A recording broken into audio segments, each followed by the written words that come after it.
할렐루야. 1월 6일 화요일 신년 특별 새벽 기도를 시작하겠습니다. 사도신경으로 우리 신앙을 고백합니다.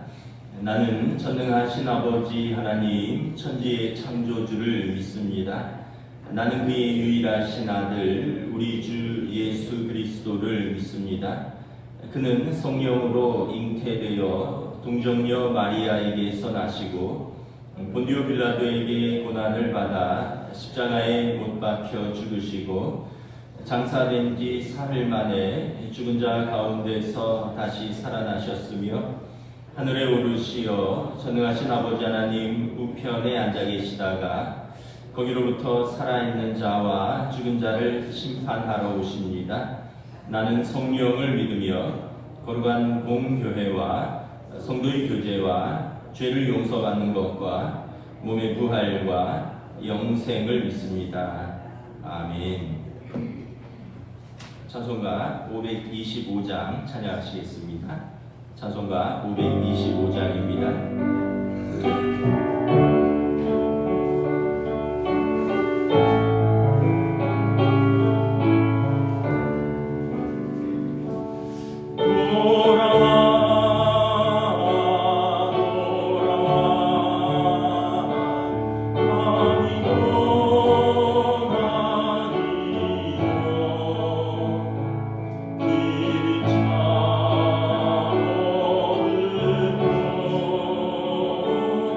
내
자비로우시며 사랑과 은혜가 풍성하신 하나님 아버지, 26년 병오년 신년 특별 새벽 기도 둘째 날을 주님 전에 나와서 예배로 시작하게 하심을 감사드립니다. 매해마다 새해에 하나님의 말씀을 사모하고 기도로 주님의 음성에 귀 기울이며 성숙한 신앙인의 모습으로 되기를 염원하고 다짐하지만 나약한 저희는 다짐을 잊고 매번 세상과 타협하며 살아가는 연약한 인간임을 고백합니다. 용서하여 주옵소서. 올해는 성령님의 인도하심과 은혜 가운데 결단하고 다짐하는 소망들을 이루어가는 병인년이 되게 하시고 주님께 잘하였다 충성된 종아라는 칭찬을 받을 수 있는 직분자의 삶을 감당할 수 있는 동원교회 성도들이 되게 하여 주옵소서. 주님께서는 나는 포도나무요 너희는 가지라 하셨사오니 올해도 주님의 포도나무에 붙어서 떨어지지 않는 가지가 되어 많은 결실의 열매를 맺는 한 해가 될 수 있도록 성령님 인도하여 주옵소서. 새해 시작부터 세상은 전쟁과 굶주림, 부패, 악함, 이기심 등등 애통하고 처참한 소식들이 들려옵니다. 세상의 지도자들이 하나님을 두려워하게 하시고 주님의 뜻을 구하며 사랑으로 세상을 보게 하여 주셔서 평화가 넘쳐나는 세상이 되게 하여 주옵소서. 우리나라도 정치적 협치가 이루어지어 국민을 위한 정치를 하게 하시며 세대 간, 젠더 간의 갈등이 없는 소통하고 하나 되는 나라, 경제적으로 안정되어 힘들고 어려운 사람들에게도 살아갈 만한 나라가 되게 하여 주옵소서. 하나님 아버지, 한 해의 시작을 사랑의 주님을 바라보며 우리의 삶을 주님의 말씀과 기도로 무장하며 옳은 길로 나아가는 승리하는 한 해가 되기를 소망하며 우리의 생과 사를 주관하시는 주 예수 그리스도의 이름으로 기도드렸습니다. 아멘.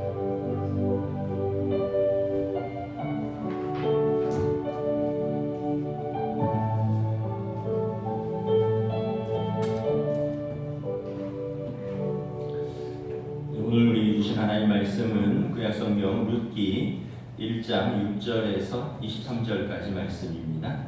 룻기 1장 6절에서 23절입니다. 다 찾으신 줄 알고 저 여러분들이 한 절씩 교독하도록 하겠습니다. 6절부터 마지막 절입니다. 그 여인이 모압 지방에서 여호와께서 자기 백성을 돌보시사 그들에게 양식을 주셨다 함을 듣고 이에 두 며느리와 함께 일어나 모압 지방에서 돌아오려 하여 있던 곳에서 나오고 두 며느리도 그와 함께하여 유다 땅으로 돌아오려고 길을 가다가 나오미가 두 며느리에게 이르되 너희는 각기 너희 어머니의 집으로 돌아가라. 너희가 죽은 자들과 나를 선대한 것 같이 여호와께서 너희를 선대하시기를 원하며 여호와께서 너희에게 허락하사 각기 남편의 집에서 위로를 받게 하시기를 원하노라 하고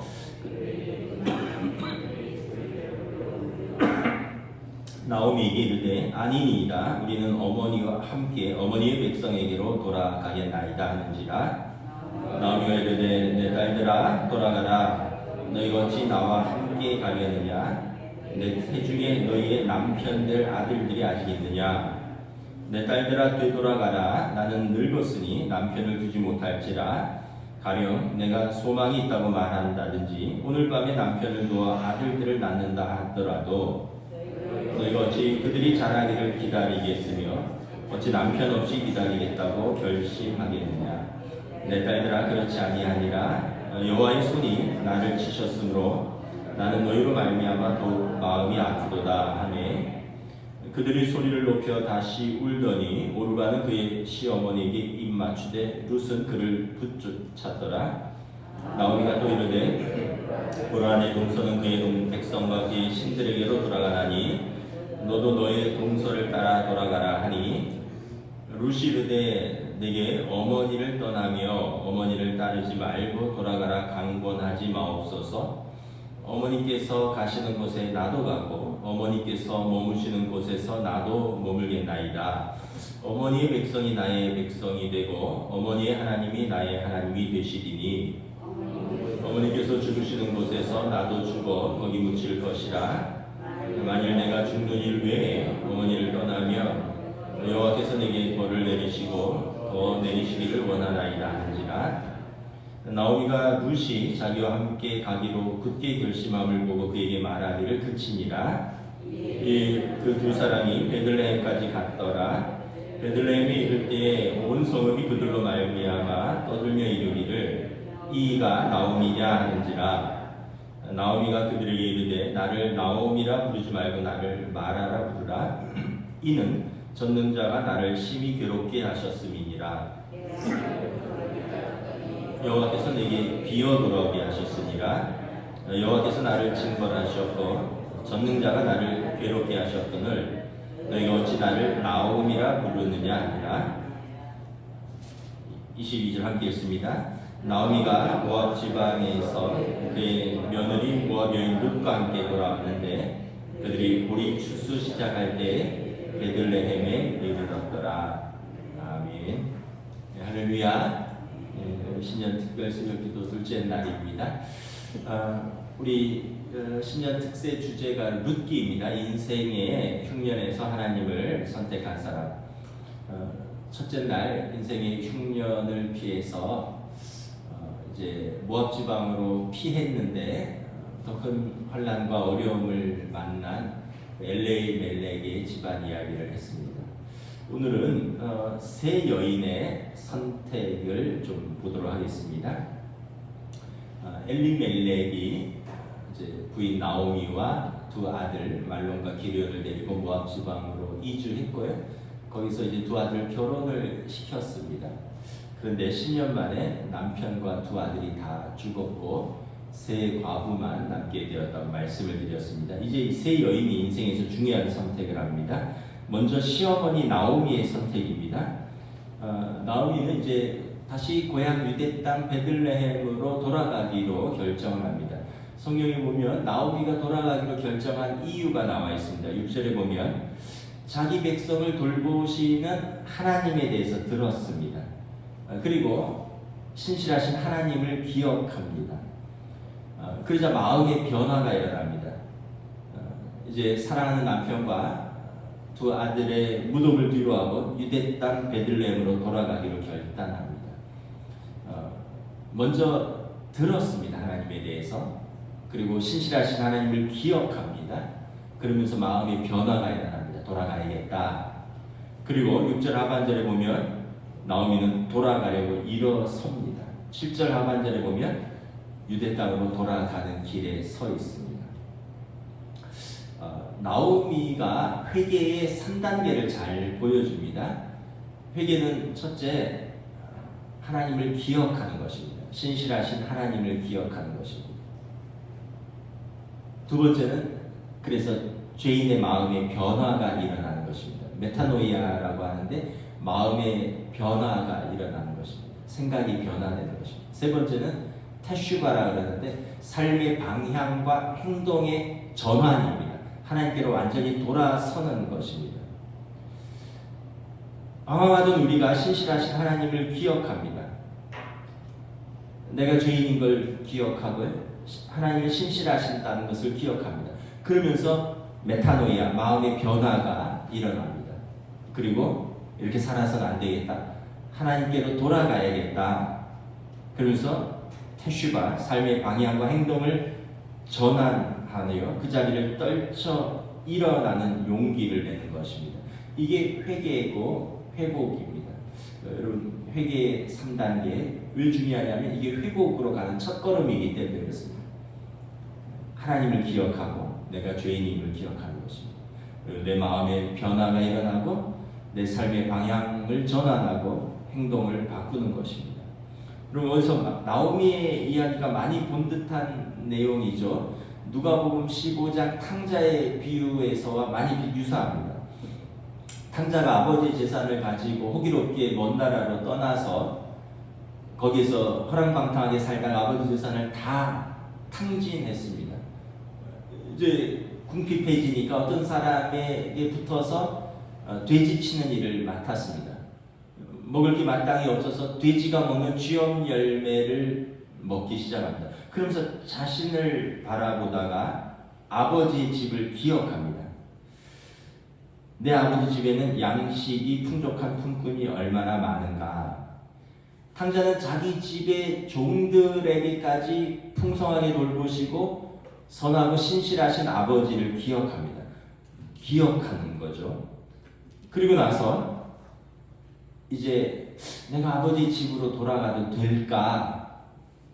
그래, 아버지 집으로 돌아가자. 메타노이아, 마음의 변화가 일어납니다. 회개 2단계입니다. 그리고 탕자는 일어나서 아버지께로 돌아갑니다. 테슈바죠. 삶의 방향과 행동이 실제적으로 전환되는 것입니다. 근데 회개가 어려운 이유가 있습니다. 왜 어렵냐면 사람들의 판단과 평가와 수근거림입니다. 인생의 흉년을 만나서 가뜩이나 힘든데 사람들이 판단하고 평가하고 수근거립니다. 오늘 본문의 19절에 보면 나오미가 며느리 룻과 함께 고향 베들레헴으로 돌아왔는데 온 성이 그들로 말미암아 떠들고 요란했다라고 말합니다. 아마 우리도 그럴 겁니다. 누가 실패해서 돌아오면 떠들 거예요. 야, 저 실패했네. 어머, 10년 전에 호기롭게 나가더니 저 늙은 거 봐. 저 초췌한 꼴 봐. 우리도 아마 그랬을 거예요. 만나는 사람마다 나오미 이야기를 하면서 수근거립니다. 여기 보면 19절에 이가 진정 나오미냐? 라고 묻는 사람도 있습니다. 의도가 뭘까요? 아마 이런 의도일 겁니다. 야, 10년 전에 너 그렇게 단란하고 아주 너네 잘 나가던 가족 아니냐? 그 남편 어디 있어? 야, 잘생긴 그 두 아들 어디 있어? 야, 저 이방 젊은 여인은 누구야 도대체? 나오미 도대체 너에게 무슨 일이 일어난 거야? 더 심하게 이야기하는 사람도 있을 것입니다. 너 하나님께 심판받은 거야. 너 하나님께 징계받은 거야. 너 죄 때문에 하나님이 너를 치신 거야. 여러분, 우리가 조심해야 될 게 고난 중에서 하나님의 징계다라고 얘기하는 것은 당사자가 이야기할 일입니다. 주변에서 할 이야기가 아니에요. 당사자가 이게 하나님의 징계다. 내가 하나님의 징계 속에서 내가 고난을 받는다. 이건 당사자가 할 일이지. 옆에 사람이 너 하나님의 징계야. 너 하나님 앞에서 돌아봐야 돼. 이거는 정죄입니다.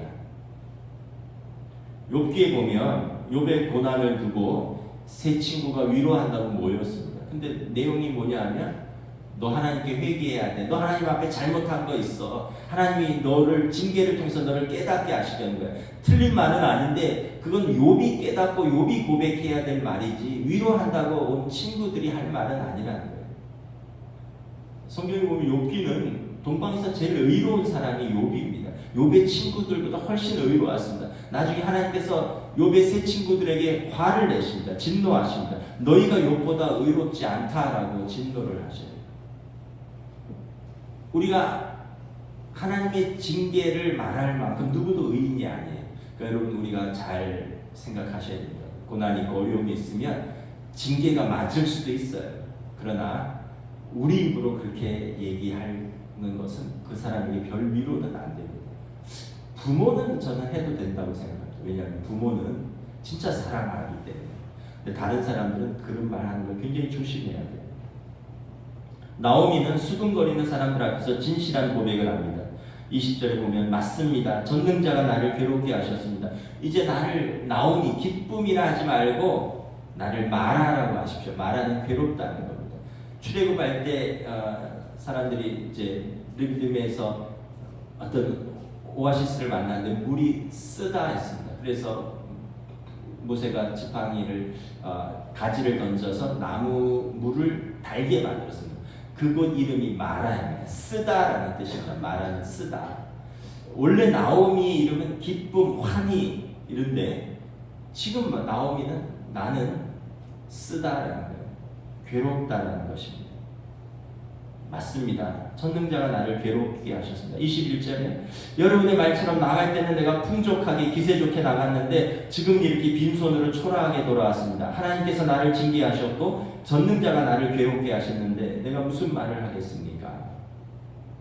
탕자도 동일한 고백을 합니다. 아버지 집에 돌아왔더니 이웃들이 수군거립니다. 종들이 수군거립니다. 저 아들이 내 저럴 줄 알았다고, 언젠가 사고 칠 줄 알았다고, 맨날 허랑방탕하고 아버지 말 안 듣고 아버지 돈 다 들고 가서 내가 저렇게 거지같이 돌아올 줄 알았다고 사람들이 다 수군거렸을 거예요. 제일 심하게 수군거리고 비난한 사람이 형입니다. 아버지 살림을 창녀들과 함께 삼켜버린 저 아들이 집에 돌아왔는데 아버지는 저 아들을 위해서 송아지를 잡으시나이까? 형은 아예 대놓고 노골적으로 비난을 합니다. 그럼에도 불구하고 자신이 죄인임을 인정하고 고백하는 것이 진정한 회개입니다. 사람들의 판단이나 시선이나 수군거림이나 나의 부끄러움이나 창피함보다 더 중요한 것이 회복이기 때문에 그렇습니다. 집으로 돌아온 탕자는 아버지께 이렇게 고백합니다. 아버지, 내가 하늘과 아버지께 죄를 지었사오니 지금부터는 아버지의 아들이라 일컬음을 감당하지 못하겠나이다. 나를 품꾼의 하나로 보소서. 종으로라도 받아주시면 감사합니다. 이런 뜻입니다. 실패해서 부끄럽지만 다시 아버지께로 돌아갔습니다. 사람들이 수군거릴지라도 용기를 내서 다시 아버지께로 돌아갔습니다. 그럼 이게 쉽겠습니까? 남편이 있고 두 아들 다 있고 만약에 여러분이 다시 혼자 젊은 며느리 하나 데리고 동원교회로 돌아온다면 여러분 돌아올 수 있겠어요? 그 수군거림, 아무리 믿음의 공동체라 해도 그 시선을 견디면서 저나 여러분이나 돌아올 수 있겠습니까? 용기를 내야 되는 거죠. 근데 중요한 것은 돌아갈 아버지가 있는 사람은 행복합니다. 왜냐하면 아버지는 돌아오는 자식을 내치지 않으시고 받아주실 뿐만 아니라 얼싸안으시고 기뻐하시고 그의 지위를 회복시켜 주셨습니다. 나오미는 먼저 하나님을 기억했습니다. 그리고 마음의 변화를 일으키고 용기를 내어서 하나님 아버지께로 돌아가는 선택을 합니다.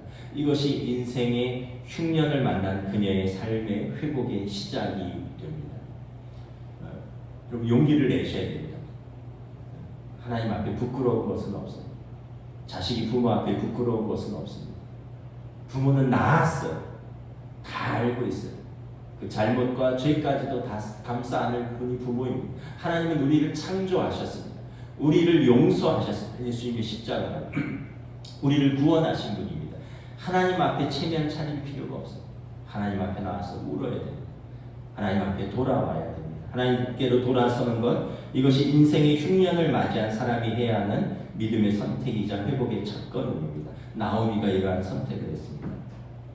이제 두 며느리 중 하나인 오르바의 선택을 살펴보겠습니다. 4장 10절에 보면 말론의 아들 모압 여인 루시라고 언급합니다. 그러니까 장남이 말론이고 차남이 기럧인데 룻은 큰 며느리입니다. 그러니까 오르바는 기럧의 아들 둘째 며느리인 것입니다. 8절에 보면 룻은 두 며느리에게 권면합니다. 나는 이제 고향 베들레헴으로 돌아간다. 너희들도 이 모압 땅에 있는 너희 친정으로 돌아가라. 너희 어머니의 집으로 돌아가라. 아마도 나오미는 남편을 잃고 시어머니를 따라온 젊은 며느리들이 베들레헴으로 돌아가면 이방인들을 그렇게 싫어하고 무시하는 유대 사람들에게 자기 며느리들이 그것도 과부로서 괄시천대 받는 것, 이런 것을 염려하여 그들의 집으로 돌아가라고 권면한 것으로 보입니다. 9절에 보면 여호와께서 너희에게 허락하사 각기 남편의 집에서 위로를 받게 하시기를 원하니라. 그러니까 이 며느리들이 아마 10년도 못 살았고 젊은데 아마 30대 초가 되지 않았을까? 아니면 20대 후반일 수도 있고요. 그때는 일찍 결혼했으니까. 남편을 잃고 과부가 된 며느리들이 고향인 모압 땅에 남아서 재혼하기를 원했습니다. 이 사사시대라고 했죠. 지금부터 3200년 전입니다. 남성 중심의 가부장적 사회에서 여인에게 남편이 있다라는 것은 단순히 결혼과 가정이라는 울타리가 있다는 것을 넘어서는 의미가 있습니다. 신체적인 안전을 의미하는 것입니다. 그리고 먹고 사는 것을 해결하는 것을 담보하는 것입니다. 옛날에 뭐 우리도 그 드라마 같은데 보면 보쌈에 가잖아요. 그러니까 뭐 여자 혼자 살면 둘러 업고 가는 사람들도 아마 옛날에 있었을 것입니다. 그래서 남편이 있다는 것은 어떤 여인의 신체적인 안정과 경제 생활의 보장을 의미하는 것입니다. 예수님 시대 사마리아 여인이 여러 번 결혼에 실패했음에도 불구하고 계속 결혼을 하는 것은 아마도 이러한 이유에서였습니다. 나오미가 자신은 고향으로 돌아갈 테니 너희도 너희 친정으로 돌아가서 재혼하라는 시어머니 본면에 두 며느리는 울면서 말합니다. 10절에 보면 아니요 돌아가지 않겠습니다. 우리도 어머니를 모시고 함께 어머니의 백성에게로 돌아가겠습니다. 11절, 12절, 13절에 보면 우리가 좀 이해하기 어려운 말들이 나옵니다. 이제 당시 수혼법, 이제 형사취수법이라는데 형이 죽고 나무의 동생이 형수를 취해서 아이를 낳아줍니다. 그리고 그 아들이 형의 가문을 이어갑니다. 그러니까 뭐 우리로 말하면 양자를 낳아주는 것 같은 그런 건데 이 나오미가 너희에게 소망이 없다라고 말합니다. 이 수혼법이 있지만 너희 형제들이 다 죽었지 않느냐? 형도 죽고 동생도 죽었으니 너희를 취할 사람이 없다. 그리고 그렇다고 나오미 뱃속에 지금 아기가 있느냐? 12절 13절에 보면 설사 시어머니 나오미가 재혼을 해서 아들을 낳아준다고 치자. 근데 내가 나이가 들어서 아이가 들어서기 어렵다. 아마 나오미 50대 중반일 겁니다. 이제 다 끊어졌고 아이가 들어서기 어렵다. 설사 오늘 밤 내가 재혼을 해서 아이를 가졌다 치자. 그 아이가 언제 자라서 너희를 위하여 자식을 낳아주고 가문을 이어주겠느냐. 그러니까 나에게 소망을 걸지 말아라. 나를 따라와봤자 희망도 없고 지금도 희망이 없고 미래도 희망이 없으니 너희는 친정으로 돌아가서 재혼하라고 권면합니다. 13절에서 다시 나오면 며느리에게 관건합니다. 너희가 어찌 남편 없이 지내겠다고 결심하겠느냐. 내 딸들아 그렇지 아니하니라. 나는 너희로 말미암아 더욱 마음이 아프도다. 나오미는 인간적으로 참 선한 사람인 것 같습니다. 착한 시어머니. 젊은 두 며느리가 따라와서 수발들면 자기 생활이 훨씬 편하겠죠. 근데 내가 편한 것보다 너희들의 장래를 생각하니 너희가 너무 불쌍하다는 거예요. 나 따라와 봐야 소용이 없다. 희망이 없다. 친정으로 돌아가서 재혼해라. 너네가 이렇게 울면서 매달리게 나 너무 괴롭다. 돌아가라. 선한 시어머니 밑에 두 며느리도 선한 사람들이었습니다. 세 과부가 막 울면서 안 갑니다. 가라 울면서 막 이걸 3번을 반복하다가 결국 둘째 며느리 오르바는 친정으로 돌아가기로 선택합니다. 14절에 보면 오르바는 시어머니 뒤 입맞추고 떠납니다. 영어 성경에 보면 Then Orpah kissed her and say goodbye. Kiss, say goodbye. 입맞추고 안녕히 가세요 하고 떠납니다. 저는 누구도 오르바를 비난할 수 없다고 생각합니다. 단지 오르바는 시어머니의 권면을 따랐고요. 자기 살 길을 찾은 것뿐입니다. 실용주의적 선택을 한 것입니다. 아마도 오르바는 친정으로 돌아가서 아마 재혼을 해서 잘 살았을 것입니다. 왜냐하면 룻이 축복을 했거든요. 너희가 나와 내 신랑에게 선대한 것처럼 하나님께서 너희에게 선대하시기를 원하노라라고 축복하면서 보냈거든요. 착한 사람이니 아마 잘 살았을 걸로 예상을 합니다. 그런데 더 이상 성경의 오르바의 이름은 여기 이후로 오르내리지 않습니다. 오르바인데 오르내리지 않아요. 더 이상 그 이름은 여기에서 끝납니다. 그냥 거기까지. 오르바의 선택은 나쁜 건 아닌데 실용주의의 선택이었습니다. 거기가 끝이었습니다. 그러면 첫째 며느리 룻의 선택은 어땠습니까? 14절에 보면 룻은 시어머니를 붙쫓았더라 이렇게 되어 있습니다. 붙쫓았더라. 영어 성경에 보면 clung to her 이렇게 되어 있어요. cling to는 이렇게 착 달라붙어 있는 겁니다. 매달리는 거예요. 막 애들이 엄마한테 막 매달리는 거 있잖아요. 그런 거예요. 막 껴안고 안아주는 거예요. 룻은 시어머니를 껴안고 우리 김종환 권사님 뭐 예수님께 딱 붙어서 포도나무의 가지가 열매 맺는 것처럼 룻에게 딱 붙어서 시어머니 나오미에게 딱 붙어서 떨어지지 않는 거예요. 자기는 어머니 모시고 가겠다라고 말합니다. 15절에 나오미가 룻에게 권면합니다. 너도 너의 동서를 따라 돌아가라. 우리 오늘 본문 16절 17절 함께 봉독합니다. 룻이 이르되 내게 어머니를 떠나며 어머니를 따르지 말고 돌아가라 강권하지 마옵소서. 어머니께서 가시는 곳에 나도 가고 어머니께서 머무시는 곳에서 나도 머물겠나이다. 어머니의 백성이 나의 백성이 되고 어머니의 하나님이 나의 하나님이 되시리니 어머니께서 죽으시는 곳에서 나도 죽어 거기 묻힐 것이라. 만일 내가 죽는 일 외에 어머니를 떠나면 여호와께서 내게 벌을 내리시고 더 내리시기를 원하나이다 하는지라. 룻은 예기치 않은 선택을 합니다. 오르바는 떠났는데 룻은 새 남편을 찾아 떠나지 않고 과부된 시어머니를 따라가서 돌보겠다고 고백하는 것입니다. 더 나아가서 룻은 그녀의 가족, 본토, 친척, 아버지 집을 떠나서 시어머니 나오미의 그 땅, 언약의 땅으로 들어가겠다고 고백을 합니다. 왜냐하면 그 땅은 그모스라는 우상 숭배의 땅이기 때문에 그렇습니다. 믿음의 조상 아브라함처럼 룻도 본토 친척 아버지의 집을 떠나 약속의 땅으로 가는 믿음의 선택을 하는 것입니다. 저는 이것이 단순히 시어머니에 대한 사랑, 효심을 넘어서는 룻이 그 집에 믿음의 가문에 들어오면서 그가 하나님을 경외하는 믿음이 생겼다라고 저는 믿습니다. 특별한 설명은 없지만 여기 보면 두 번이나 하나님에 대해서 언급합니다. 어머니의 하나님이 나의 하나님이 될 것이다. 내가 어머니를 떠나면 여호와께서 내게 벌을 내리시기를 원하노라. 이방 여인이지만 어머니의 하나님을 나의 하나님으로 그가 영접했습니다. 그리고 그 하나님의 심판을 두려워하는 모습을 보여줍니다.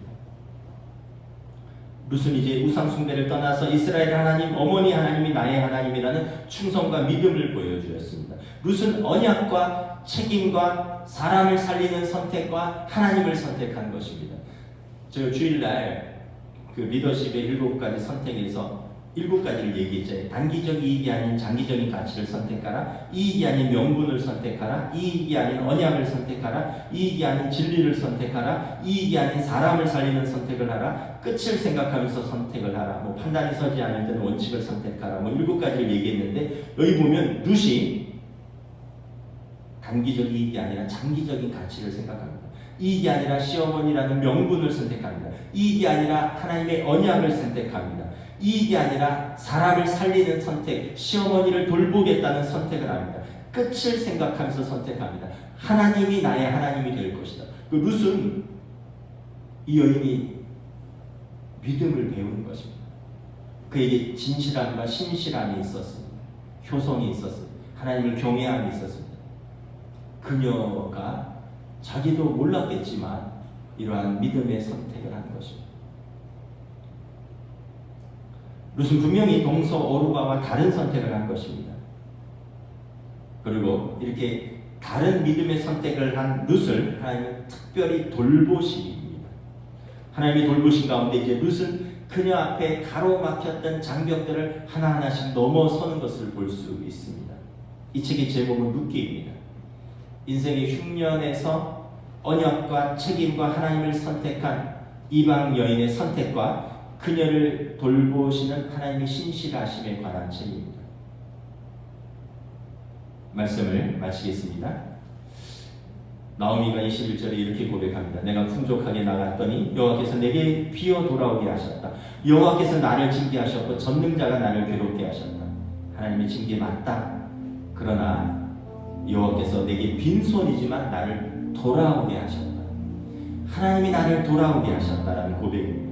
비록 내게 슬픔이 가득하고 빈손으로 돌아왔지만 하나님께서 나를 돌아오게 하셨다. 그분이 나를 돌아오게 하신다면 자기 백성을 돌보시는 신실하신 하나님, 전능자 하나님께서 다시 나를 돌보시고 나를 기쁨으로, 내 이름처럼 기쁨으로 풍성하게 채우실 것을 나는 믿는다. 그러기 위해서 하나님이 나를 돌아오게 하셨다라는 고백입니다. 말씀을 마치겠습니다. 인생의 흉년을 맞이할 때 저와 여러분은 어떤 선택을 하시겠습니까? 부끄러울 수도 있고요, 창피할 수도 있고요, 수근거림이 있을 수도 있습니다. 그런데 그거보다 더 중요한 것은 하나님께로 돌아오는 것입니다. 나오미처럼 하나님 아버지께 돌아오는 선택, 룻처럼 언약과 책임과 하나님을 선택하는 저와 여러분이 되시기를 우리 주님의 이름으로 축복합니다. 우리 시간 함께 합심해서 기도하시다가 돌아가시겠습니다.